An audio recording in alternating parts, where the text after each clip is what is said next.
As Julius Caesar walked through the Temple of Heracles in Spain, he found a statue of Alexander the Great and began to sulk. By the time of his death, at nearly age 33, Alexander had conquered the world. But here was Julius Caesar, also 33, who had done nothing that would be worth remembering for generations. This was a sad moment for Caesar, who grew up in a culture that prized honor and glory above all else. Ancient Rome fostered this culture of ambition, a culture that said glory was worth any price, even at the cost of your life. For this culture, and the highborns who grew up in it, there was never a point where it was enough. This would end up in flames eventually, but for the time being, it produced some of history's most ambitious characters. These guys in the first triumvirate, Caesar, Pompey, Crassus, nothing could ever be enough for them. There was always another mountain to climb. They each wanted to be the most impressive member of their house. But even when they had achieved this, it still wasn't enough.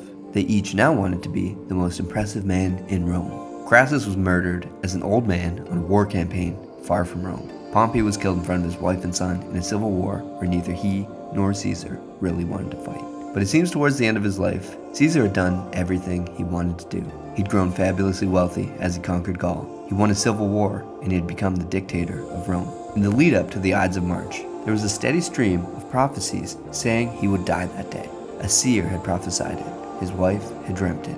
On the Ides of March, his wife begged him to postpone his Senate meeting. Confidently, he told the seer who had prophesied his death, "Well, the Ides of March have come." "Yes, Caesar, come, but not gone," was the response. It was only midday, after all. He could have postponed it. He could have foiled the assassination plot by just staying home, but he didn't. When the attack happened, he made no complaint. At last, he had done enough to put himself in the halls of Alexander. Caesar, who had achieved more than any other Roman based on the values of the culture he grew up in, had finally had enough.